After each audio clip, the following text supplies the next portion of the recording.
જીવ શરીરથી જન્મથી જ્ઞાનથી કે કર્મ કરવાથી બ્રાહ્મણ કહેવાતો નથી, પરંતુ જાતિ છોડી દો, ગુણો છોડી દો, દોષ છોડી દો, કર્મકાંડ છોડી દો ને જળમૂર્તિની પૂજા છોડી દો અને સત્યને પરમાત્મા કહેવાય છે તે પરમાત્માનું જ્ઞાન જાણી તેનો આનંદ લેવો છે.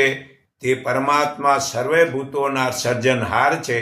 તે પવનની જેમ બધે જ વ્યાપીને રહેલા છે. તે પરમાત્માને જે જાણે છે તે જ ખરો બ્રાહ્મણ છે.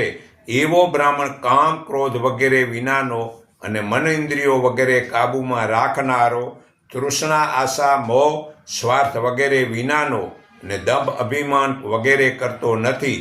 તે સાચો બ્રાહ્મણનું કર્તવ્ય છે કે તેઓ સમાજમાં દરેક લોકમાં સાચી ભક્તિ ભાવનાનો જાગૃત કરે છે. ભક્તિ ખાલી પૂજાપાઠ બહારના પાખંડ છોડાવીને પરમાત્મા કણકણમાં રોમે રોમ પરમાત્મા હાજરા હજુર છે તેવું નક્કી દૃઢ વિશ્વાસ જાગૃત કરાવવું છે. તો જ સમાજ અને રાષ્ટ્રની ઉન્નતિ થાય છે. પણ હાલમાં બ્રાહ્મણો મોટા ભાગના પોતાનો ધંધો બનાવી દીધો છે. તેમને આ વેપાર ચાલે તે માટે બે ચાર ઉલટા સુલટા મંત્રોનું રટણ લોકોને કરાવી ને મૂર્ખ બનાવી દીધા છે. વેદોના દિવ્ય સંદેશો પાના નંબર 25માં પુરાવો છે.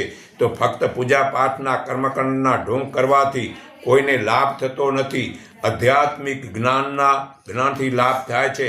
આ પાના નંબર 48માં પુરાવો છે દિવ્ય સંદેશમાં. તો બ્રાહ્મણોએ લોકોને જળ માન્યતા ઘુસાડી દીધી છે.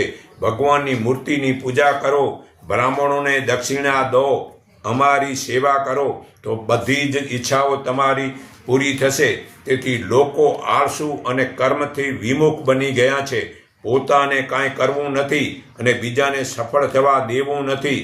તો આ શરીરમાં કામ ક્રોધ લોભ મોહ સ્વાર્થ વગેરે, શરીરમાં કચરો, ટીવી મોબાઈલ સિનેમા વગેરે જોવા અને ખાવાથી શરીરમાં કચરો પડે છે.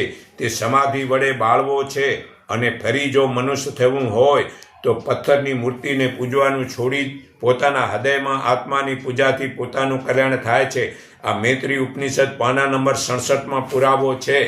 તો જીવ શરીર વડે કોઈ બ્રાહ્મણ માનવાનો નથી, પણ આવા ગુણકર્મ જીવનમાં ઉતર્યા હોય એ જ સાચો બ્રાહ્મણ છે.